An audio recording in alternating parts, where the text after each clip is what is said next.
All right, good afternoon, everyone. I do see that it is 12:05 p.m., so we will go ahead and get started. Welcome to today's GSU Movie Club, focusing on the documentary Fat Fiction.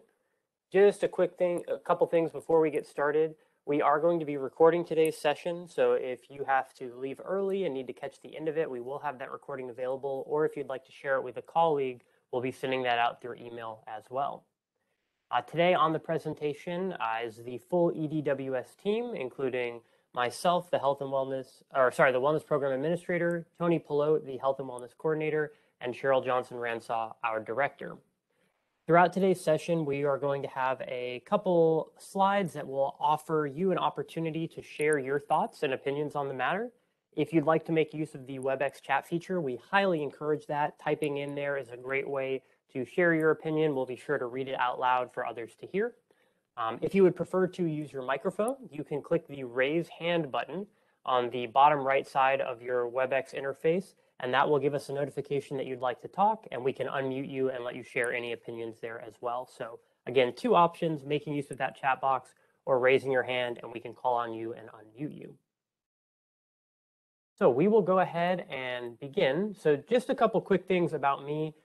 As I mentioned, I am the Wellness Program Administrator, but my profession background is as a registered dietitian nutritionist and a licensed dietitian.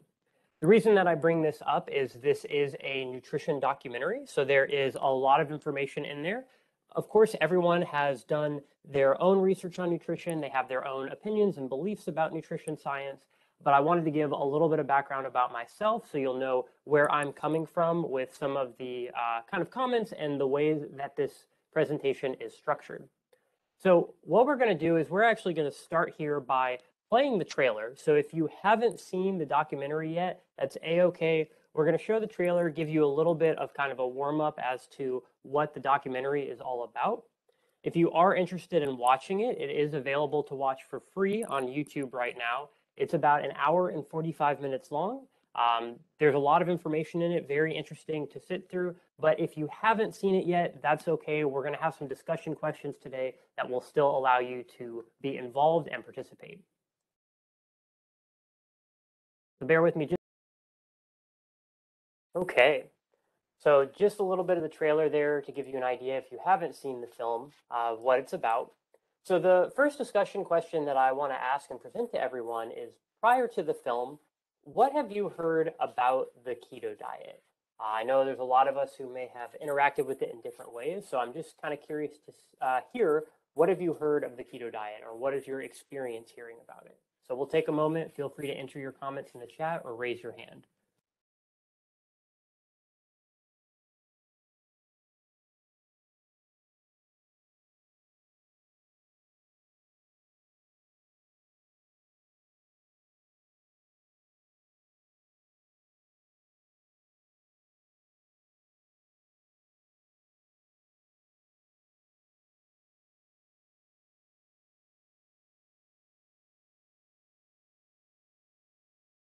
Okay, so we've got a couple comments coming in here. And the comments are, one person said that it helps you lose weight. So that's definitely something that I've heard myself and we've seen. Someone mentioned the no carbs portion of it.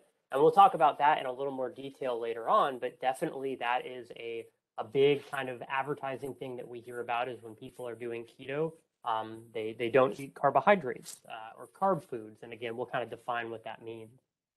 A couple more people here saying that they've heard about the potential for weight loss, as well as the potential to help with some of these kind of chronic conditions. We saw in the trailer they're talking about diabetes, and kind of they were implying that it was good for diabetics, and that's something I see a couple people here mentioning that they have heard as well. So there's a lot of information out there. We've certainly probably heard this information from a variety of sources. So we'll dig in a little bit deeper to some of the information behind that as we go throughout the presentation. So just real quick, to kind of summarize some of the things that the movie claims throughout its runtime, and you heard a lot of this in the trailer.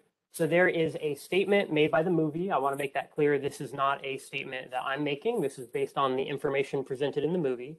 So the movie says that the food industry and the health industry in America are misinformed about what is healthy. The movie says that the guidelines set by the United States Department of Agriculture, American Heart Association, and other organizations are incorrect and based on bad or cherry-picked research is one of the terms that they use. And then the movie also claims that a keto-based diet can prevent, manage, or cure certain diseases and illnesses. So that goes back to some of the comments that people mentioned that they've heard of things like this for the keto diet. So again, this is a list of claims that the film makes. This does not reflect my opinion or the opinion of our department here, just kind of stating those out there. So the movie's diet is really focusing on, as some people said in the comments, that avoiding carbohydrates aspect. And we can see that outlined here with these images that they use. So this is the keto, which is short for ketogenic diet, that's used in the film. It is about 20% protein, 75% fat, and about 5% carbs or carbohydrates. So most of the calories that you eat in this diet that they were promoting in the movie are going to come from fat and from protein with very, very little. You can see less than 20 grams of carbohydrates per day. To put that into perspective, a typical slice of bread, like a regular size one, not a super big one or anything, a typical slice of bread might be more than 20 grams of carbohydrates, depending on what brand you buy. So very, very low carbohydrates. The foods that they promote and allow on this diet are above ground vegetables. So what that means is they're avoiding root vegetables or those ones that grow in the ground. So your leafy greens, broccoli, those kinds of things are allowed. Berries are allowed in moderation. So a small quantity of berries are allowed on the diet. But again, those berries, fruit, have carbohydrates in them. So you really can't do too many of them before you go over that limit. They say avoid sugar, grains, and starches. So when someone mentioned that the diet does not have carbs, this is where that part comes from. And to break that down, if you're not familiar with carbs or as familiar, some foods that have carbs in them are going to be things like breads, pastas, hot or cold cereals. So, if you're doing like cold cereal with milk, if you're doing oatmeal or grits, those all have carbs in them. Potatoes, beans, lentils, crackers, cookies, anything like that. If it's got sugar, that's not going to be in the diet. And if it's got any kind of carbohydrate in it, that's not going to be allowed. So it's quite a few foods that you would have to limit to follow this diet. They allow butter, animal fats, and full-fat dairy. So you could do full-fat milk, you could do full-fat cheese. They promote olive and tropical oils. So tropical oils are things like coconut oil or palm kernel oil. They do allow nuts. They allow red meat and pork, poultry and eggs, and seafood. So really, it's a diet that emphasizes eating animal proteins, full-fat dairy, and then eating vegetables that don't have carbohydrates in them. But all those carb foods are really not allowed on the diet. So I'm always curious to hear people's thoughts on that because there are people who have done the keto diet before or maybe doing it right now and are in the audience. Or maybe you've never heard of it and this is your first time getting familiar with it. So let's take about a minute here. You can type in any comments or raise your hand in the chat box there. What are your initial thoughts on the movie's diet recommendations?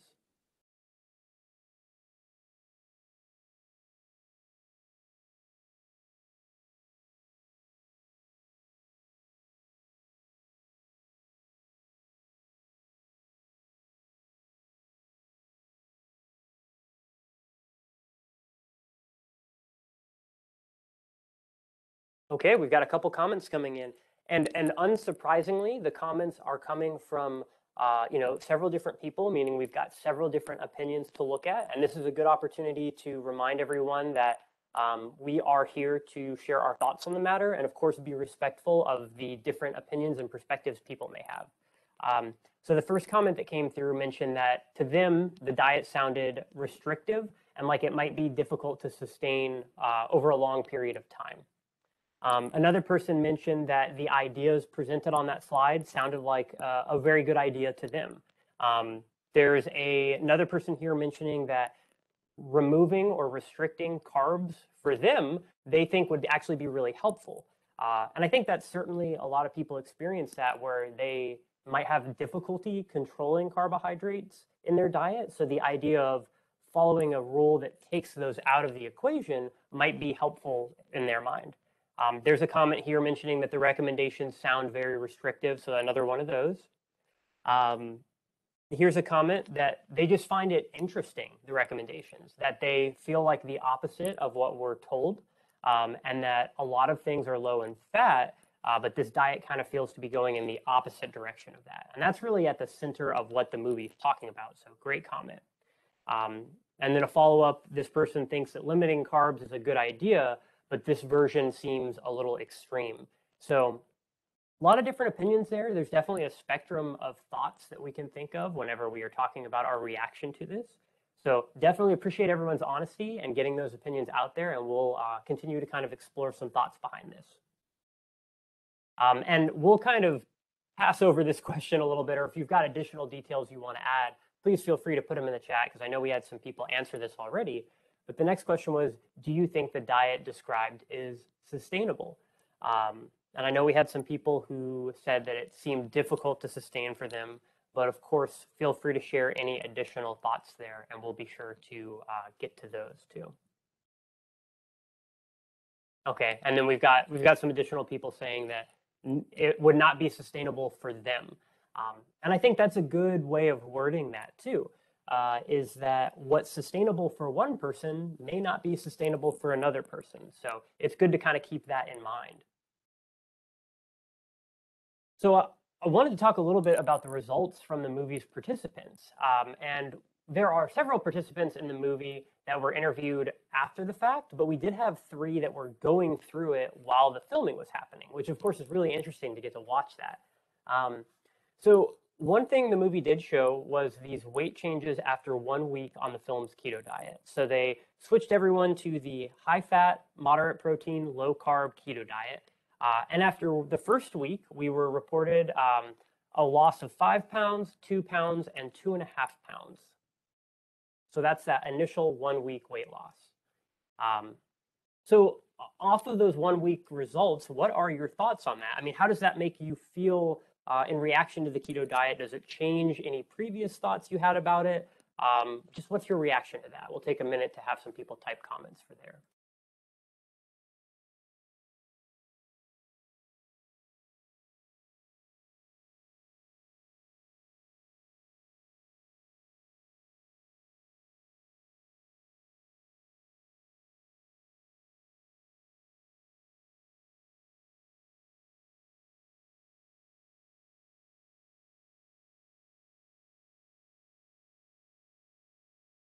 Okay, we've got a couple comments coming through. This one says, great if it happens. Certainly, you know, those are some promising results up front. And I like the addition of if it happens, because we all know different people react differently and have different rates of success when trying, you know, different lifestyle changes. Here's a question about, is this weight loss considered healthy weight loss, or is it just the result of extreme restrictions? So, you know, that's a good question to consider. You know, there are lots of different ways that someone might go about making a change to their lifestyle, that someone might go about losing weight. But we always want to ask ourselves, you know, is what we're doing healthy for our bodies? Is this a healthy way to lose weight or to make a change?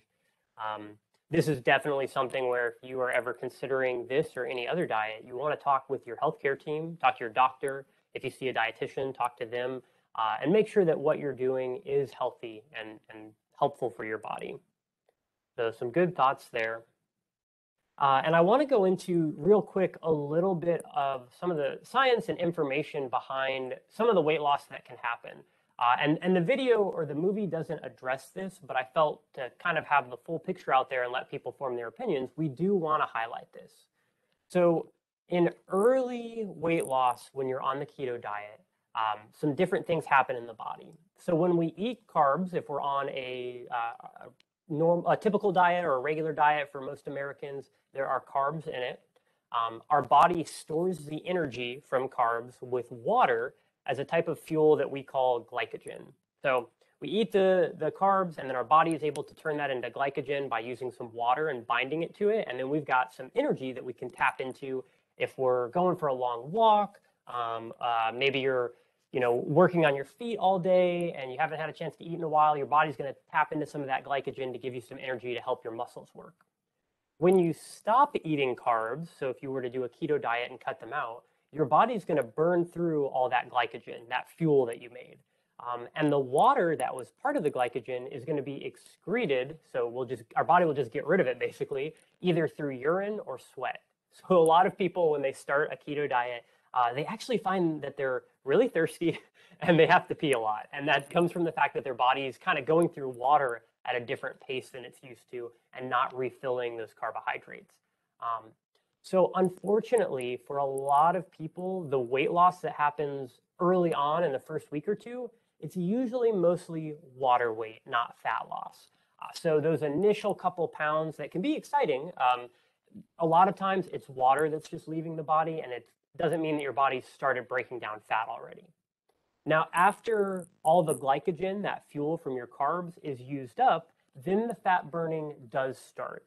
So it's not that keto doesn't actually help you lose weight. It can, like any calorie controlled diet, any exercise plan can help.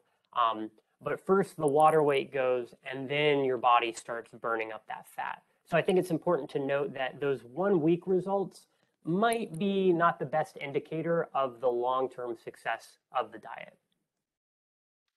But, we do want to ask the question, is the keto diet effective for weight loss? That's kind of the really big question here.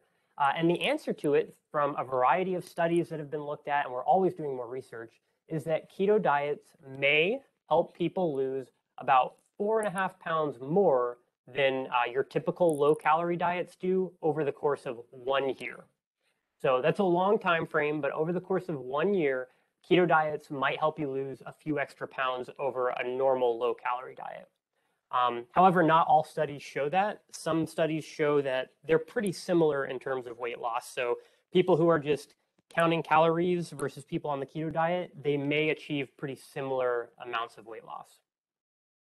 The other thing to note is when people are on keto diets, they tend to have lost the most weight at 5 months.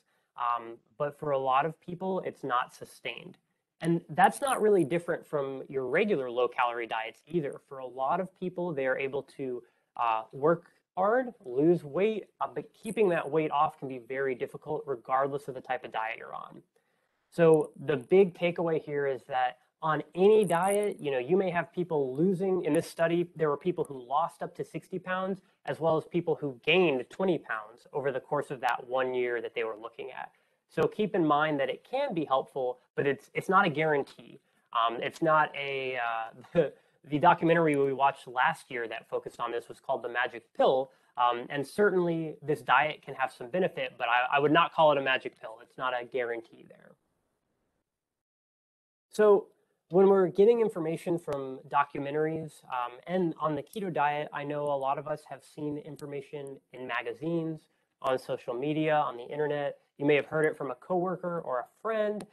So many different places we can hear about it, on TV and things like that. How do you decide if health information is credible and trustworthy? What type of sources do you look for? How do you know that you can trust information? So I'm very interested to hear how everyone treats this and handles it, because I'm sure we're going to get some different answers from people.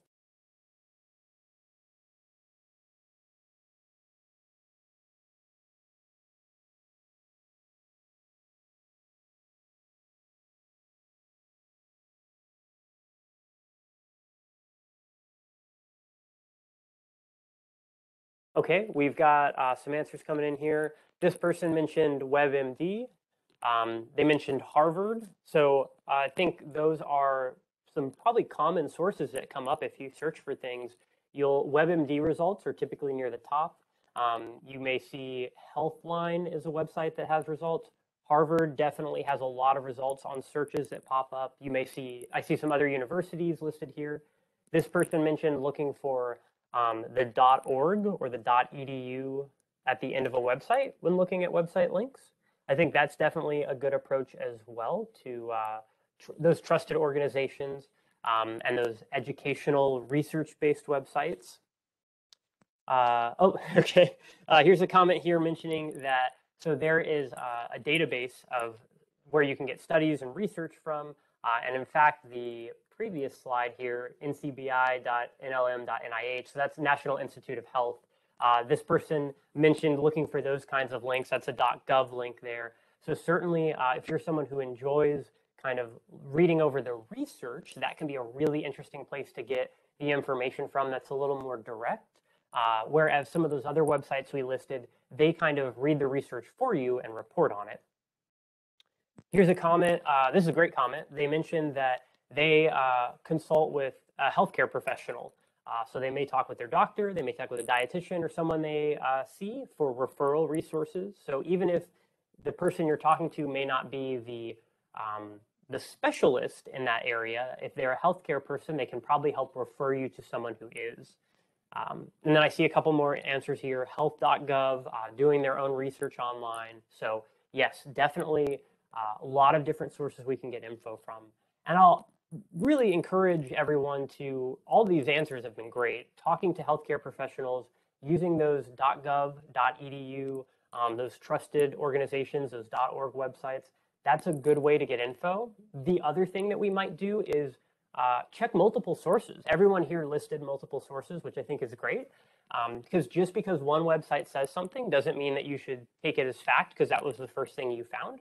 It can be good to compare resources. And certainly if we find that a Gov website, an org website, Harvard, your healthcare professional, if they're all saying the same thing, that probably means that the research is pretty strong and that information has been spread well. So keep that in mind.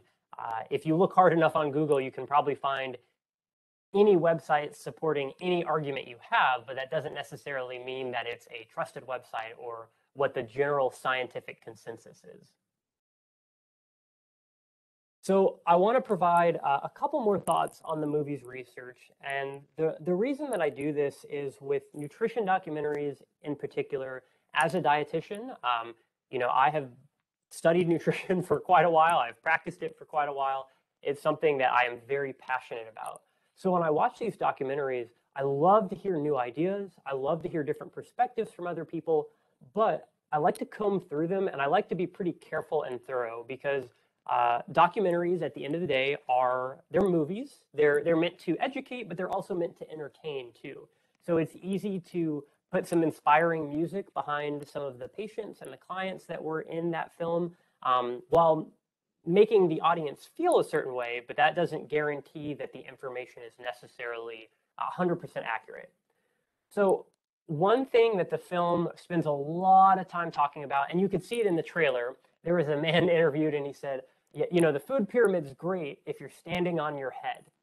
And they spend a lot of time kind of talking about how the food pyramid was incorrect, how it misled people, how the government is promoting low fat, low fat, low fat, and trying to get you to eat like 12 slices of bread a day. They spend a lot of time talking about that. But I want to clear some things up. This movie came out in 2019, so it's fairly recent. I think it's about 2 years old. The original food pyramid, most of us probably remember it, it launched in 1992. So it's been about 30 years since the original launch of that. That pyramid was used for a little over a decade. And in 2005, in response to science changing, which science is always evolving, we're always learning new things. We very rarely get it right on the first go around. In response to science changing, this food pyramid on the left was actually updated to this one in the middle. And the reason they updated it was the food pyramid originally kind of implied hierarchy or rankings. It made it look like all those carbs were meant to be the base of the pyramid, the foundation of everything. And that wasn't really the messaging that they wanted to go with. So they revised it to look like this one in the middle, which you can see has a bit more of an even distribution. We've got room for grains, vegetables and fruits, milk, meat and beans, and then that little yellow slice in there is meant for fats, so like vegetable oil and things like that. Something to note, though, is that's for fats that we're adding to the diet. There are lots of foods that naturally contain fat. Like seafood is a great source of healthy fats, and those dairy products have some fat in them as well. It may be lower in fat, but it is still there. And then in 2011, the pyramid icon was replaced entirely by the My Plate icon, which has been in use for a decade now. And that's the one that's used to teach nutrition education today and has been for the past 10 years.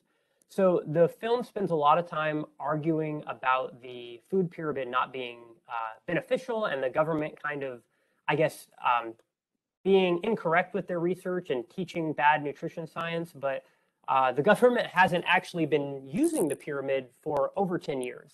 So I think that that's important to note. We really should be comparing things to this image over here. And the MyPlate recommendations, we're going to cover in a bit more detail here in a second. So I'll save that. So these are the dietary guidelines for Americans as they exist today. I want to make a note that these are updated every 5 years because it's very important as new science comes out that we reevaluate and make sure that our things are up to date. So we just actually released the newest set of guidelines that will guide us from 2020 through 2025 in order to provide up-to-date information there. So the recommendations are to eat a variety of vegetables from all the subgroups. So we want dark green vegetables, red and orange vegetables, legumes, those beans and peas, starchy vegetables like potatoes and corn. But the key here is to get a variety of them. So we definitely want to get a nice mixture of those. They recommend eating fruits, especially whole fruits, meaning we want to do less juices and more of the actual whole fruit as it's presented in nature. It is okay to eat grains, but you want to aim for half of them being whole grains being a healthier choice for our body. There's more fiber, there's more nutrition, and it tends to just help with us feeling a little more satisfied when we eat. They recommend doing fat-free or low-fat dairy, or if you don't drink dairy, any fortified non-dairy beverage. So some people like almond milk or soy milk. They may do plant-based yogurts and things like that. And they recommend eating a variety of protein foods, so from seafood to different meats, to eggs, to beans and peas, nuts and seeds. And then finally, they recommend limiting saturated fats, trans fats, added sugars, and sodium. So the dietary guidelines do not provide specific recommendations on total fat intake. So while they do recommend doing some leaner meats and choosing low-fat dairy options, there is nothing in the guidelines that specifically say your whole diet should be a low-fat diet. They are encouraging a variety of foods, a variety of different nutritional sources. So I think that's important to know that the recommendations have changed significantly over the last 30 years, and I expect them to continue to change as we get more information. So that's good to note here. And I see some comments. I definitely want to get back to those here in just a moment. A couple other thoughts on the film. If you watched it, you might remember that they presented a meal. After they did 1 week on the keto diet, they switched people back to what they were calling a MyPlate diet, or a low-fat diet is what they called it. And the meal that they used had a cup of shredded wheat, half a cup of sliced banana, half a cup of skim milk, 1 piece of whole wheat toast, 2 teaspoons of jam, and a cup of chocolate low-fat milk. So that meal had 150 grams of carbs and over 50 grams of sugar. And they were saying that this is what was recommended to everyone and to diabetics and that sort of thing. That's not accurate. As a dietitian, I can tell you that anyone who's worked with diabetic patients would not recommend, for most people, you would not recommend having 150 grams of carbohydrates and 50 grams of sugar. If you are familiar, or maybe you have diabetes or pre-diabetes and you've been given some guidelines before, for a lot of people, we're aiming for about 45 to 60 grams of carbs in a meal. So this meal that they produced here is far outside of the boundaries of what a dietitian would normally recommend. The meal that they pulled is also based off of the old nutrition recommendations from the early 2000s and is not based on these MyPlate recommendations here. So I think that some of the research that was done was based on information that was a little off from what it should have been. And then the last point I want to make here before I talk about the future of the keto diet and what we might think of it, is the film talks a lot about how the dietary guidelines aren't working, how following what the government recommends is making people more obese or leading to more diabetes. And certainly, unfortunately, the numbers are trending upward, but that's a complex issue. It's not just diet, it's not just exercise, there are environmental factors, there's so much at play. But something that I wanted to point out is over the last 15 years, we've got data on the percentage of people who meet the guidelines, or what percentage of people, or what percentage of the guidelines are met, rather. So 100 is the highest possible score. That would mean that Americans were doing very well and they were at least meeting the recommendations in the guidelines. Unfortunately, across the last 15 years, at best, only about 60% of those recommendations are being met. So to say that the guidelines are misleading people or not working, I think that's a difficult statement to make because we don't actually have a lot of people who are following the guidelines. That's kind of a different problem where we have to think of how can we help people follow them better, but I wanted to point that out. This next graph shows a similar thing where we talk about the different food groups. Now, there's a lot of information here, but really what you'll focus on is the blue bar means that that's the percentage of people who are not getting enough of that, or they're not meeting the recommendation. So look at this total vegetable one here. We'll start here on the far left. 90% of Americans are not eating the amount of vegetables that's recommended for them. 90%. So when we look at some of the issues we have, I would say that's a pretty big issue right there for 90% of us to not be eating enough vegetables. So if there's a takeaway from today, it might be to eat some more vegetables. If we look at fruits, yes, fruits have carbohydrates in them. They do have sugar in them, but they have vitamins and minerals as well. And 80% of people are not actually eating enough fruit. If we come over here to grains, which the movie talks a lot about as being kind of the bad guy, painting carbohydrates as the issue, you'll see that refined grains, which are the simple ones, so like white bread, white rice, the ones that are less healthy for us, people are eating plenty of refined grains. The problem is we actually want them to be eating more of the whole grains.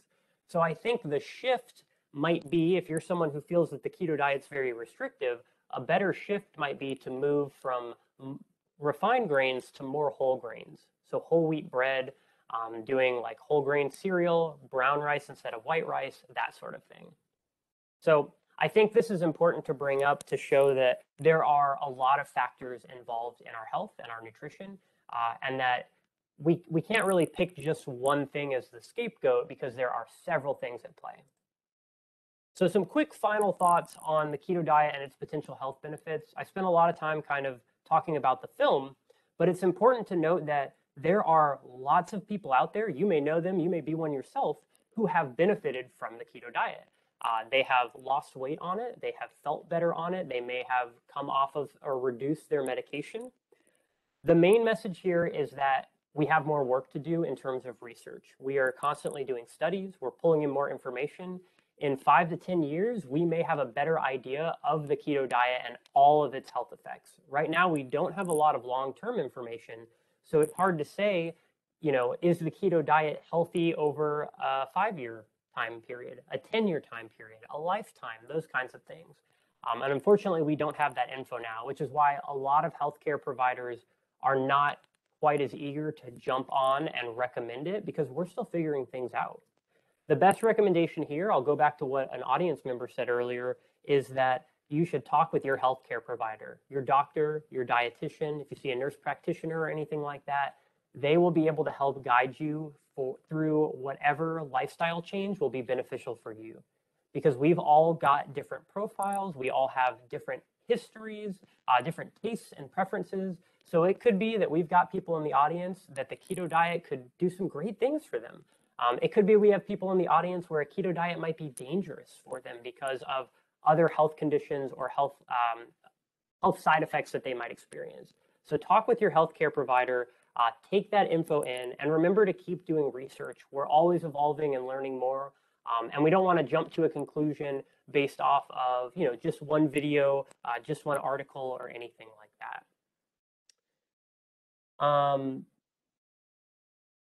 So I want to come back to a comment someone made, and they were actually just sharing their experience a little bit about how they lost a good bit of weight over a month following a program. And it was a restricted food program similar to the keto diet. And it actually ended up mimicking the keto diet in a lot of ways. It sounds like the food groups that they were taking out and the foods they had you eat were very similar to a keto diet. And this person is reporting that after the 30 days, they were kind of guided back into slowly adding certain foods back in to see how it affected the body. So that's a good example there of someone who had a positive experience with it. I definitely like the idea of maybe being gradual with this thing, slowly taking things out or reducing things, slowly adding things back in. Going cold turkey and completely removing a food group, like removing carbohydrates, is pretty difficult for a lot of people. And it's not necessary for weight loss. We know that people can lose weight doing a variety of different things. So again, talk with your healthcare provider, work with a dietitian, find a strategy that will work for you. And know that gradual weight loss tends to be healthier and easier to keep off. If you lose weight really, really quickly, for a lot of people, they may kind of bounce back just as fast. So keep that in mind. So I wanted to provide a couple nutrition resources. This is where a lot of information comes from that is kind of government policy. So there's the Dietary Guidelines for Americans. If you have not ever taken a look at these, they're really fascinating. It's a pretty long document. So the shorter and a little more, I think, digestible version is that Choose My Plate website, which gives you that plate image and kind of helps you pick some simple goals that you can focus on without having to dive into the nitty gritty. But if you really like the research, the Dietary Guidelines for Americans are very interesting. And then there's a link to the American Heart Association here. They have a guideline on healthy eating.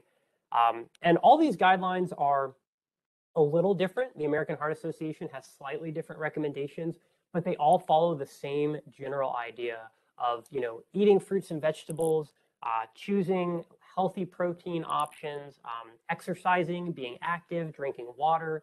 So I think another good recommendation is look for the overlap. I think pretty much every diet out there tells you to eat vegetables, so we know that that's probably a healthy thing we can do. Drinking water, we know, is a healthy thing we can do. Being physically active. So look for those consistent messages and try to follow those. I did want to highlight a couple upcoming EDWS events for anyone who might be interested in attending some more sessions throughout December.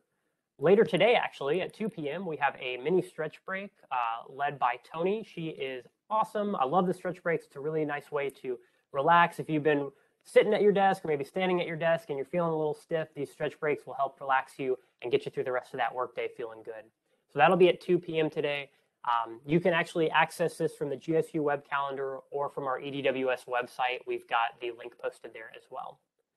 This Friday, we'll have guided meditation and yoga. That'll be from 12 to 1:30 p.m. Next Tuesday, we will have a walk and talk. So if you're on the Atlanta campus and like to join us, we'll meet at Unity Plaza outside of Student Center East at 12 p.m. We'll take a nice walk around the Atlanta campus, stretch our legs a little bit, get some exercise in before the winter break.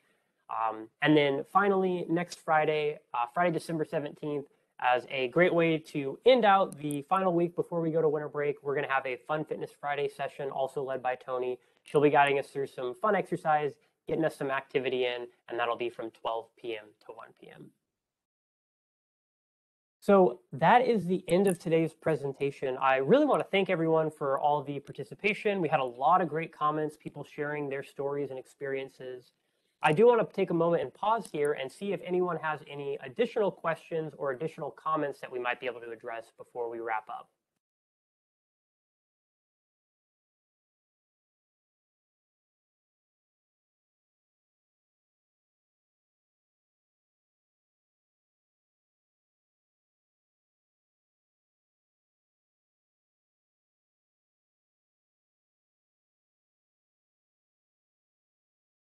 Okay, I'm not seeing any comments come through yet, but I'll stick around for a minute in case they do.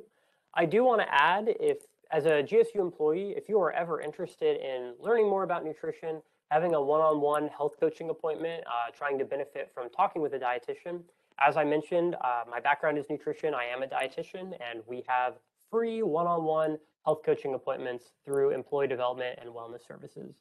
So I'll put the email in the chat here, but if you're interested, you can email edws@gsu.edu and just let us know that you're interested in health coaching. We can try to set you up with an appointment and talk about a diet plan or goal setting that might be right for you.